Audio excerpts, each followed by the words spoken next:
Okay. I am going to, can you guys see my Google Doc? Yeah. Okay. Okay. So here's our property for today. We've got a house over in Oak Creek, and I will just pull that up now. Park Knoll.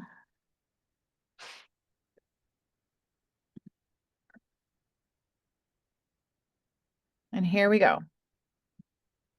We've got a 3-bed, 2.5 bath, 1,450 square feet home in Oak Creek. Oak Creek is in Milwaukee County, which will be coming up. So it's right there that we'll need that for our offer. Let's see here. It's on city water, city sewer. Oak Creek is a municipality. But one of the first things that I do is take a look at what's going on in private remarks. So this listing agent, Sarah, she's actually out of our North Shore office. She does a lovely job giving instructions for buyer's agents as it pertains to offer instructions. So I'll show you how to gain access to that information in a moment. But she wants attorney's title to hold earnest money. She's giving direction as to how to make the check payable, all that stuff. So that's cool. Our inclusions here, oven range, fridge, microwave, washer, dryer, dishwasher, disposal. Then there's a couple of extra items too and exclusions with this property. So it looks like there might be a mounted Alexa system in the primary bathroom. So they are taking that.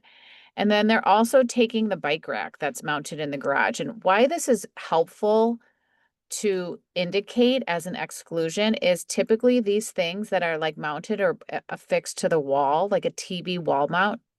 Technically, those are inclusions because they're like affixed to the property. But this seller actually wants to be taking some of these things with them. So if that is the case, then that is certainly something that you should be adding as an exclusion within the um, listing information. So I mentioned earlier too that the listing agent provided some additional offer instructions, and you can get that. She's listed them in the documents. She's got offer instructions, seller updates, as well as the seller condition report. I'm not going to pull these up because for some reason, like you can't see when I pull them up in Zoom, you can't see them. But the offer instructions include things like an ideal closing date, um, where earnest money should be held. And she had actually indicated that in the private remarks as well. So it's going to be held by attorney's title. And then she reiterated the inclusions that are listed as well as the exclusion. So just wanted to call that out. But what we're going to do is we're going to get back to our offer document here. So these are our instructions. And hold on a minute. I just want to see if anybody else joined. Nope. Okay, good. I'm trying to have some fun with our offer buyer name. So today's buyer is Luke Warmoffer. I chat GPT'd that. Luke signed a buyer agency with us a few weeks ago. It's valid for 45 days. So it's actually a shorter time frame than most typical buyer agencies, but that's okay. He needs to close on or after July 10th. He's pre-approved for up to 500,000 with a local lender. He's going to get a conventional loan, 10% down, 7.5% mortgage rate. Seller preferences, I kind of made this one up, requesting 24 hours binding acceptance. And the offer instructions that were stated in MLS, we want to follow those. So again, seller's ideal closing date, as the instructions indicated, was anytime after July 14th. Submitting our offer as one PDF, earnest money, all that stuff. So here's what we're going to do for this offer. So this isn't competitive offer practice, as I always like to say. It's good old blocking and tackling offer practice. So we're going to offer what they're asking, 424.9. I've listed here as the inclusions what was listed in MLS. and our buyer is okay with that. So always double check with your buyer as to what in fact they do want to write into the offer as an inclusion. And then I've listed here the exclusions that also were in MLS. So again, if maybe your buyer didn't, maybe they wanted the mounted Alexa in the primary bathroom, you could try to negotiate it and add it in, but just make sure you double check those things with your buyer, both inclusions and exclusions. We know that our seller is looking to close on or after July 14th. We also know that our buyer can close on or after July 10th. I've just put willy-nilly July 16th for fun. Our earnest money is going to be $4,500. And typically, again, earnest money is anywhere between 1 to 3% of the purchase price. In terms of our contingencies, we'll have a home inspection, and our buyer is willing to cover those first $2,000 worth of repairs, so they won't ask for any type of credit or an adjustment for those first $2,000. They'll have a radon test. They're going to have financing based on the terms that we listed above. They are going to have the appraisal contingency also included, but they are willing to pay up to $7,500 in gap coverage. And then the seller's compensation to buyer's firm. So we're going to write in our commission as a contingency within the offer.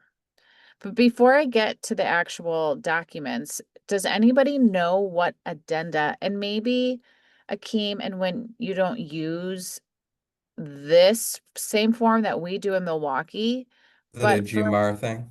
yeah, One? the Yeah. GMAR Addendum A is going to be the additional document that we're going to want to make sure we include because it allows us to have that home inspection buffer as well as the appraisal gap coverage. So if anybody wants practice, again, please send me your PDF, your offer packet by tomorrow at 1. And it's been taking me a few days to get back to folks, but I am giving feedback. So by all means, practice and get the reps in. But I'll email this to you also after practice today, so you've got the PDF. But I'm going to go right into, I'm going to create a new one, offer practice.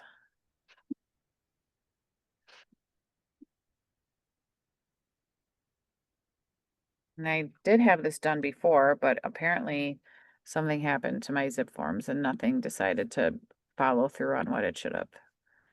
Offer packet.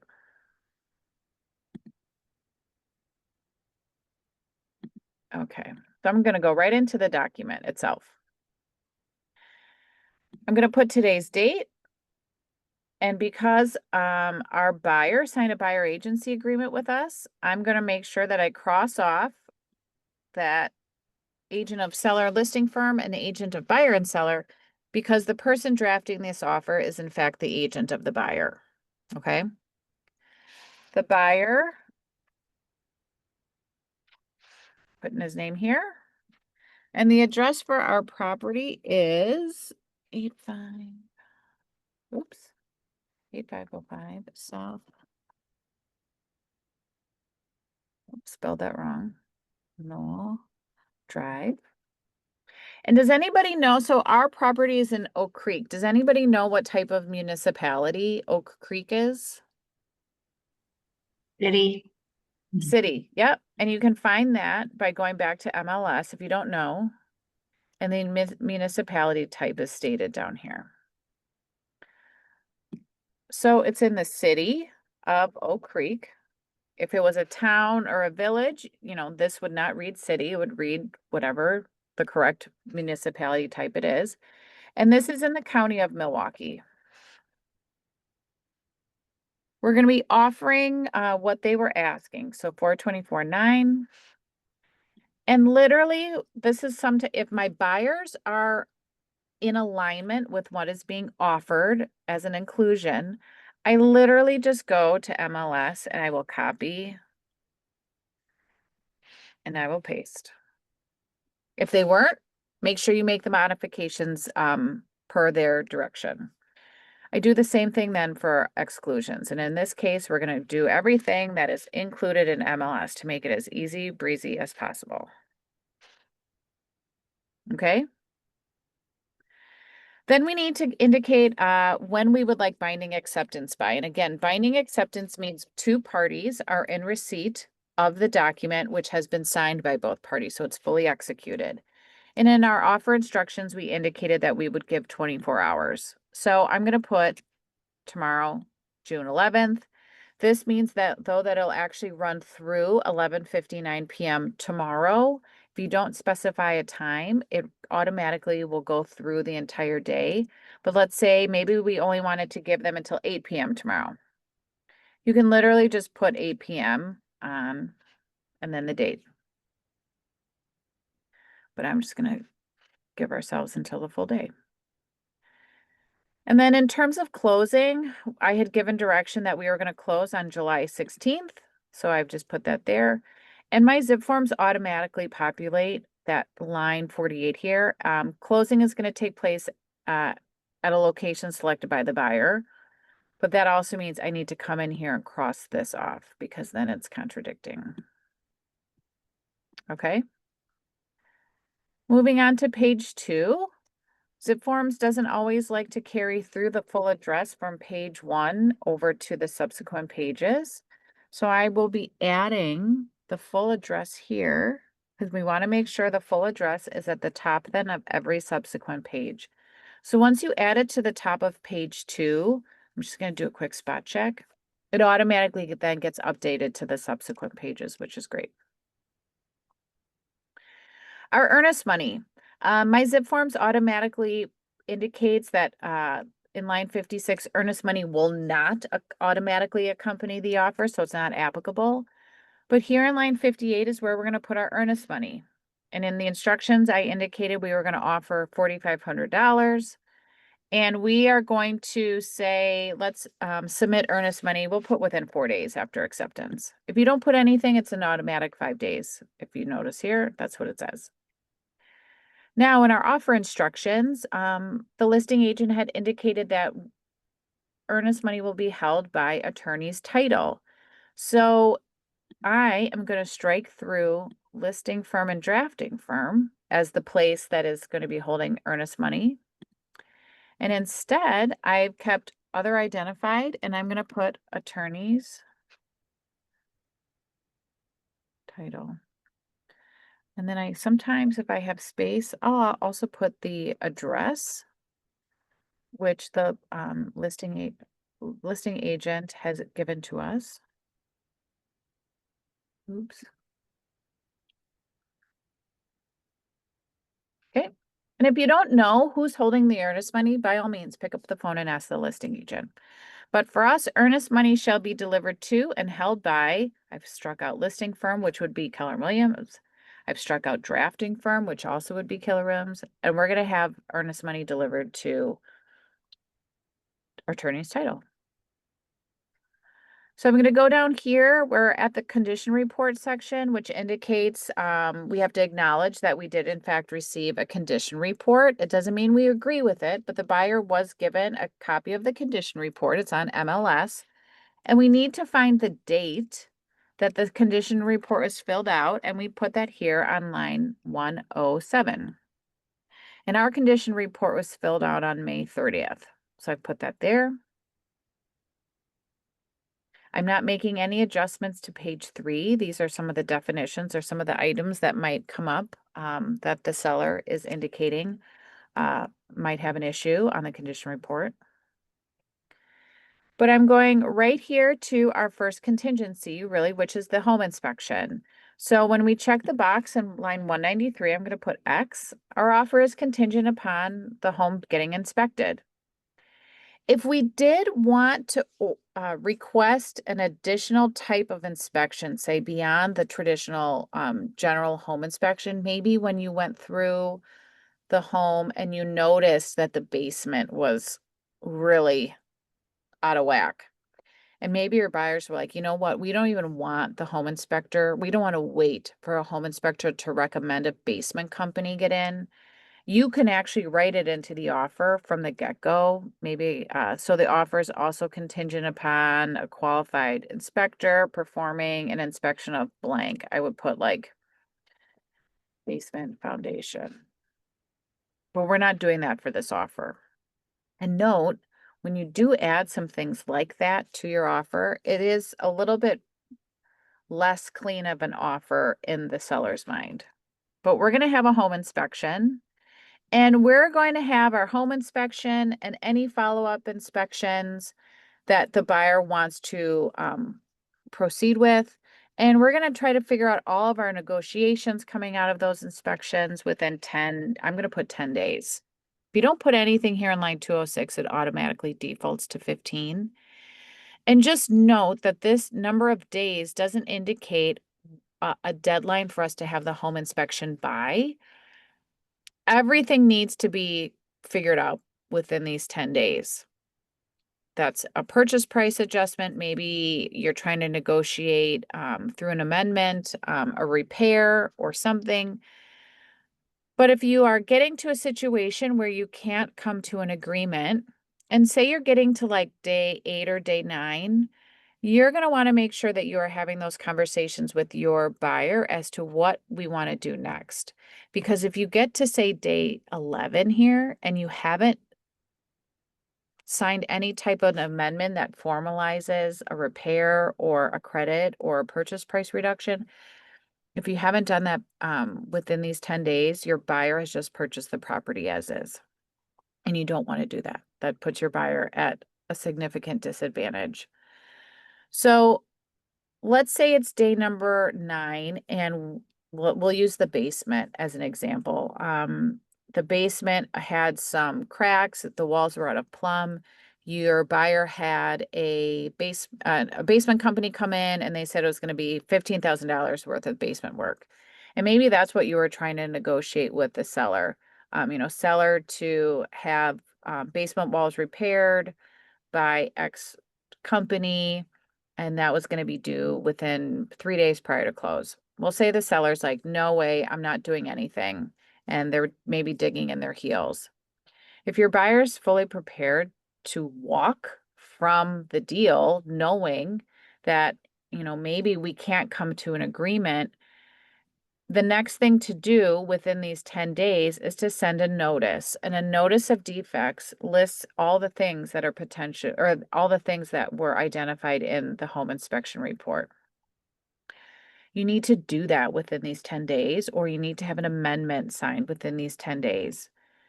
I'm not going to go into the details in terms of the home inspection contingency. Again, I think last week I sent you guys a link to some additional home inspection training, and I'll do that again today. But everything here is really laid out in black and white in terms of what happens. So in our market, it's still a seller's market, and it's still rather advantageous for the buyer to give the seller the right to cure. And the seller can cure in a few different ways. Once that buyer sends over a notice of defect, the seller can deliver a notice back indicating they're going to cure the defects. And usually I put just like 2 days here. I don't leave it blank. Or if the seller has the right to cure, so they send a notice back saying, I'm going to cure. They cure the defects in a good and workmanlike manner. And then they send a report back to the buyer no later than 3 days prior to closing as to the work that was done. Now, the offer is null and void if we never gave the seller the right to cure to begin with. The offer also could be null and void if we gave the seller the right to cure, but the seller sends a notice back saying we're not going to cure.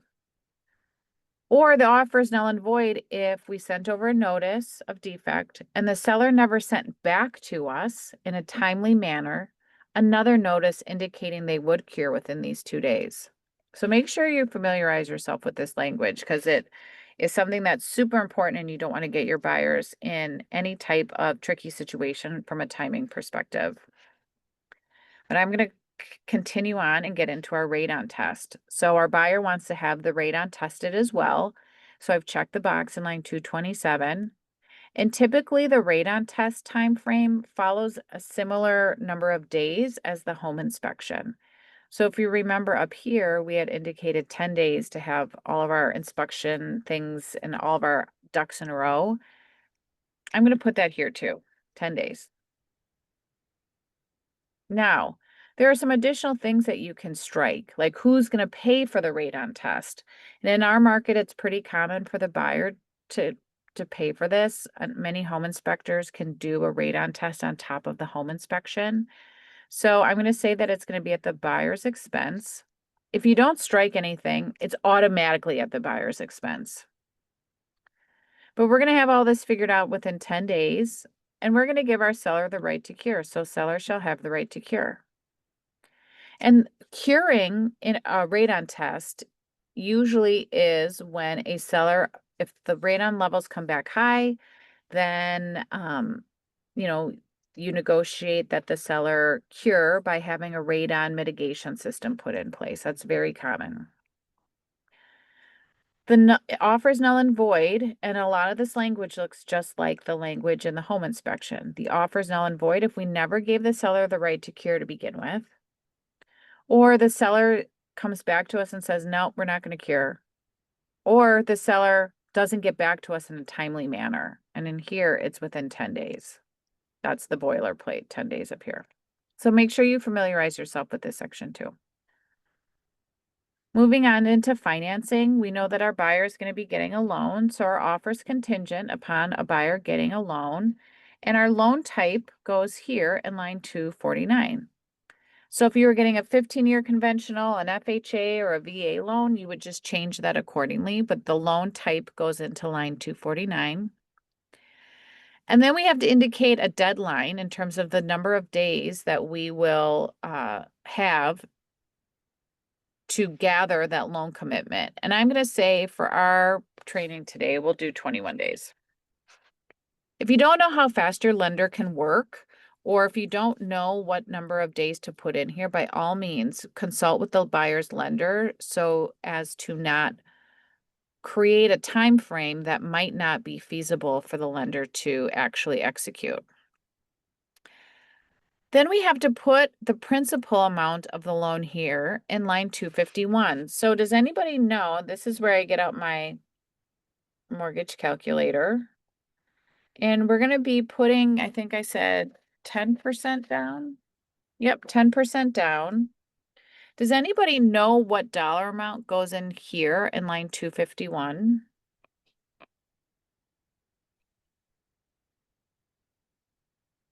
So this represents here the principal. So the actual amount of money that your buyer is going to be getting a loan for. So that's going to be your offer price, $424,900 minus the 10% down payment.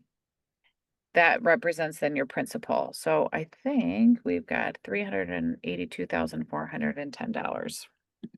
Did everybody get that, or does everyone follow?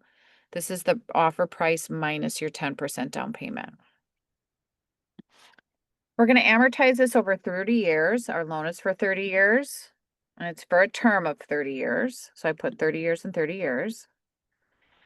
And here on line 252 is what our monthly payment of the mortgage is going to be. So that's just the principal and interest. It doesn't represent anything on top of the loan. Like it doesn't include taxes or maybe HOA payments or mortgage insurance. This just strictly represents the amount that the principal plus interest will be each month. And for our practice today, it's 2673.87.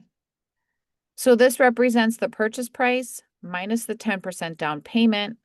And then I'm using our 7.5% mortgage rate within our calculation here.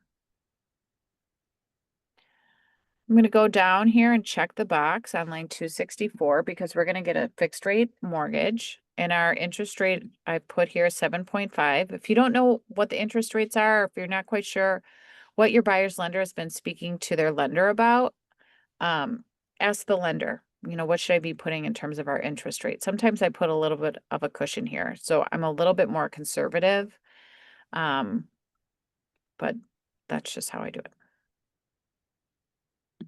We're not going to ask the seller for financing, so I'm putting NA in line 288 rather than leave the box blank. I'm just going to put NA. But we are going to ask that an appraisal contingency is also included within our offer. And that doesn't mean that we're asking to have the house appraised. The house is going to be appraised if your buyer is getting a loan. What the appraisal contingency does is specify with a little bit more transparency what might happen if the house doesn't appraise for the value that we're purchasing it for. So maybe you were offering the 424.9, maybe it comes in, the appraiser said, no, it's only worth $420,000. So now we have a little bit of a difference. What do we do? Well, in our market, it's customary to give the seller the right to cure, which means we would be trying to negotiate back with the seller to reduce the price. But from a deadline perspective, I like to use my appraisal contingency, or I like to give myself with the appraisal contingency a few days shorter than the loan commitment because the appraisal actually influences the loan. So if I gave ourselves 21 days for the financing commitment, I'm going to put 18 days here. And we're going to give the seller the right to cure. And that means the seller can satisfy the contingency by delivering a notice back to the buyer, adjusting to the purchase price that's shown on the appraisal report right here. So if in our example from earlier, say the house is appraised at $420,000, you're going to send the appraisal report to the listing agent as verification and proof that the home did not, in fact, appraise at the value. You're going to ask the seller to cure, meaning like reduce the price. And usually I just give 2 days here for them to respond. But let's say the house appraises at $430,000. What happens next in that example? Does anybody know? You celebrate? We do. Yes, Griffin. It's rubbing Mhm. off on me. It is. Okay, so if the house actually appraises at an amount greater than your offer price, you do not send the appraisal report to the listing agent. All you have to do is send a notice indicating the value is good and we move on. Nobody needs to negotiate, and the seller doesn't need to know that their house is actually worth more than what you're buying it for. So now, there's some language here that kind of looks similar to what we saw in some of the previous contingencies. The offer is null and void if that buyer sent a notice, objecting to the appraised value, and the seller never had the right to cure to begin with. Or the offer is null and void if the seller has the right to cure, but they will not adjust the purchase price, or they don't send us a notice back within these 3 days, or 2 days, indicating that they're going to adjust the price. Our buyer doesn't have a home that he needs to sell in order to buy this home. So I'm putting NA for the buyer or closing of buyer's property. I'm also going to put then an NA for the bump clause too, because usually those two contingencies go hand in hand. We are not writing as a secondary offer, meaning if the home already had an offer that was accepted, a seller can continue to accept additional offers in the event the first one or the primary one falls through. But we're not writing as a secondary. We're writing as we want to be in that primary position. Then here in this section, we have to give direction to the title company as to how things like taxes or assessments are going to be prorated between the two parties. And usually the most common one here is line 366, meaning we're going to take a look at last year's taxes and we're going to prorate them between the two parties. You don't have to figure out the math yourself, but you do just have to indicate how and give direction to the title company as to how things should be prorated. But if you're not quite sure what box to put here, maybe it was the home was new construction and the land was being taxed as vacant land, which would be typically a lower tax amount than if it had a home on it. So there might be some different things that you're going to be checking here. If you don't know, by all means, ask your PC coach, or you can ask a compliance broker and you can get some additional insight and help. This section of the offer has some information as it pertains to title. So make sure you familiarize yourself with that. I'm going to keep on scrolling down. This talks about maintenance. If the home needs to be kept in the same condition that the buyer saw it in as of the date of today, the date of our offer, minus any normal wear and tear. But if there is some type of damage between now and closing, if that damage is less than 5% of the purchase price, this is all spelled out here.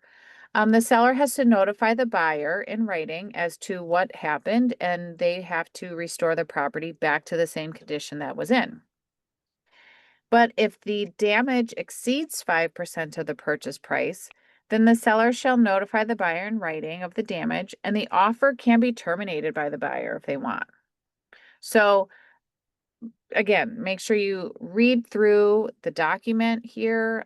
There's so much information that I think people skip over. I'm skipping over it right now because this is offer practice and we don't have a lot of time. But a lot of times, 99% of your questions can be answered by actually reading what's in the document.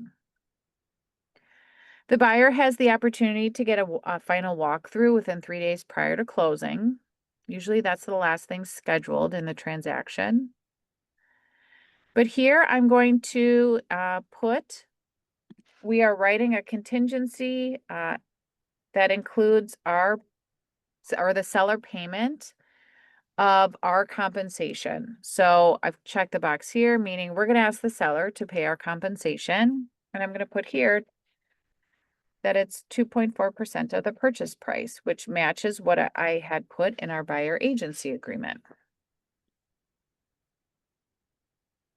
And then this here is an automatic, some automatic language that Zip Forms puts in to my offers. I think a lot of your offices do the same thing. But if you needed to add a clause, or if you wanted to see what some of the most frequently used things are within an offer that could be added to additional provisions, you could hit add clause. And here's our global library. So this is all pre-written stuff that you could use. So let's say you don't have the business day deadline language automatically included in your offer. You could just click on this. Here it is right here, and you hit insert. So there it's been added again. So read through some of the clauses. You'd be surprised as to some of the things that are already kind of pre-written for you if you need to leverage them. So it kind of takes the guesswork out of things. In terms of the delivery, I still put, maybe we're going to be handing over documents in person. So the name of the seller's recipient is not the seller that goes here, but it's the listing agent. And then you are the buyer's recipient. So I'm going to put my name here. We're not going to send anything through fax. We're not going to send anything commercial. We're not going to send anything through the mail. But email is more than likely going to be the way with which you are going to communicate documents. So the email for the seller is actually the listing agent, her email address, which I got off of MLS. And then your email address is the one that goes in here, line 589 for the buyer. We're going to be including 2 addenda with our offer. We're going to do GMAR Addendum A and GMAR Addendum AC. So I've listed that there. So make sure you don't forget that. Maybe you just have Addendum A, but just whatever it is, make sure you include those documents that are going to be corresponding to your offer. And then also make sure that you put your name here and your license or your brokerage. I see a lot of people forget to put their own name here. So that's it for the offer itself. I'm going to hit save.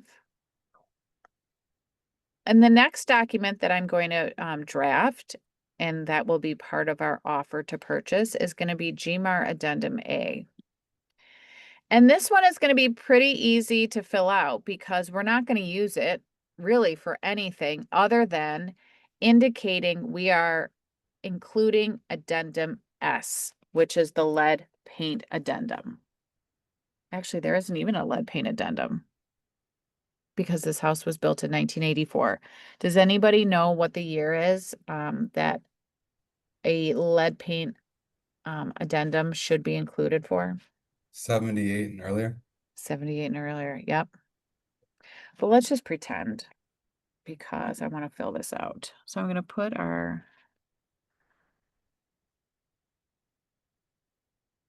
Parknell Drive, Oak Creek. Okay. No seller credit, no home warranty. There's no HOA fee. We're not going to get anything tested. This is on city water and city sewer. So I'm not going to have the well tested or a well water tested because there isn't one. We're not going to have the sanitary system checked. We don't have a VA mortgage. And you guys don't need to do this for your offer packet. I'm just doing it for practice. So let's pretend again the house was built before 1978. Sometimes this is the only box that you check. Box 203. And here on the left-hand side of the document, you have to put in information for the buyer's firm. So this is for you. So I'm going to put our office address. My license number for the firm is already included. I'm going to put my name, my license, my email, and then my phone number. And then the name of firm for the seller is going to be all of this information here in MLS. So all down here.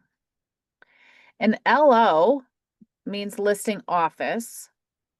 And LA means listing agent. So I'm going to go back here. I'm going to put AW Milwaukee. I'm going to put that. The same, it's the same firm license number. I'm going to put Sarah. I'm going to go back to MLS. I'm going to copy her license number. Again, LA license number means listing agent license number. Her email is Sarah O. And her phone number is, and again, I'm getting all this off of the data sheet on MLS, 2134152. Okay, and I hit save. So then the last document that I'm going to fill out is for practice is the GMAR Addendum AC. And GMAR Addendum AC has 3 sections to it. The first section is used if your buyers are willing to take on some of the repair cost for the home inspection. This is also used if there's going to be any appraisal gap coverage that your buyers are willing to take on. And then if you are including an escalation clause with your offer, you would be using this document as well. So for today's practice, we're going to be using it for these top 2, the home inspection contingency and the appraisal gap. So I'm going to check the box here in line 8, indicating that the buyer agrees not to submit any notice of defect or submit an amendment for repairs, replacement, or credit unless the cumulative estimate to repair or replace the defects identified in the inspection exceeds blank.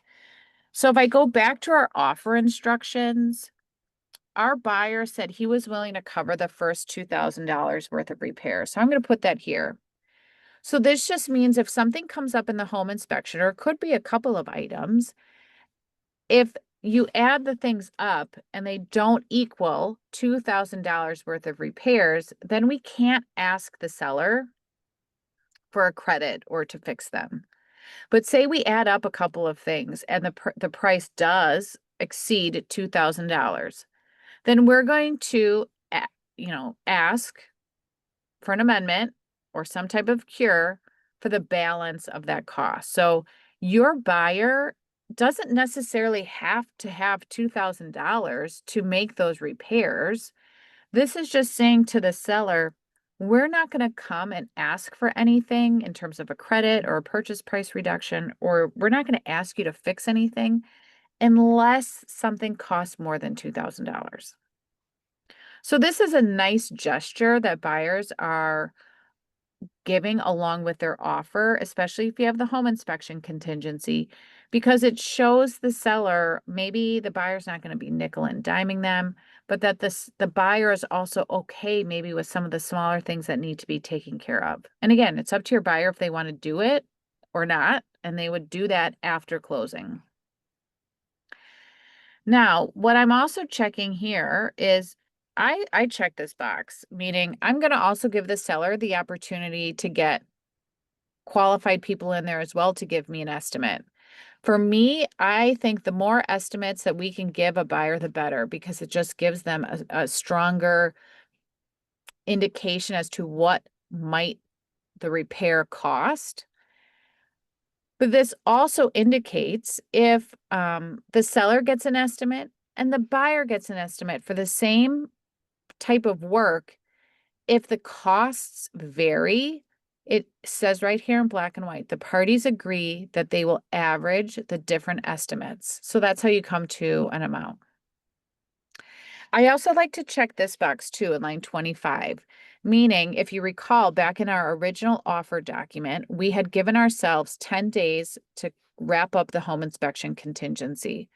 When you check this box here in line 25, this gives either party an opportunity to extend that deadline beyond 10 days. And I'm just going to put 5. 5 is actually the template or the boilerplate if you leave it blank. But it automatically just doesn't extend if you need more time, to gather some estimates together. You actually have to send a notice in writing indicating that you are initiating this extension. So make sure that if you do check this box and you do need to extend the deadline, it's not an automatic. You do need to, as it states here, deliver written notice of the extension. And you have to do that before the original expiration of that inspection contingency. So you have to do this before the 10 days are up. And then in our offer instructions, our buyer said that they would be willing, if the house doesn't appraise for the value that we're purchasing it for, he would be willing to pay up to $7,500 in an appraisal gap. So I'm going to check the box here. And it indicates that the buyer has consulted with their lender before, including this within the offer. And if the offer has an appraisal contingency in it, which ours does, and the appraised value is less than our purchase price, the buyer agrees to cover the difference up to blank. And I'm going to put our $7,500. The more money you have in here, the more attractive to a seller. But note, this is extra money that your buyer is going to be on the hook to bring to closing as extra cash. So say we offered $424,000 or $424,900 and our appraisal came in at $420. So we've got a $4,900 difference. In this example, if we were willing to pay up to $7,500, then we aren't even using this full gap amount, but we aren't then going to be asking the seller to reduce the purchase price because we had this money in a gap. Does that make sense to everybody? Okay, great. Let's say our purchase price, we were offering $424,900, and maybe the appraised value came back at $410,000. What would need to happen next? Or how would this get kind of finalized? So we offered $424,900, but the appraiser came back and it said, no, it's only worth $410,000. What happens next?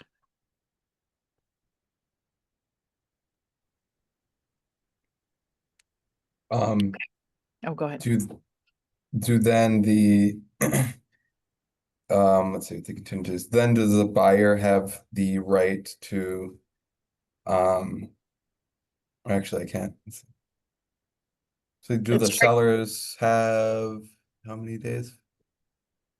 The sellers have, is it 5 days to fix? No, can't remember. I think it was like 2. 2 days to fix it, and then if that So doesn't what are happen, we asking the seller to reduce the price down to? to set It, 417.5. yes, perfect. Mhm. So the appraised value came back at 410. That's a big difference between what we are offering. And in this example, we would be using the whole amount of money. We're on the hook to give the seller whatever the appraised value is plus up to this amount. So Akeem was right. The purchase price, we would be sending an amendment, changing the purchase price to 417.5. Make sense? Hope so. Okay. And then we don't have anything for an escalation clause with this offer. So I'm going to put NA.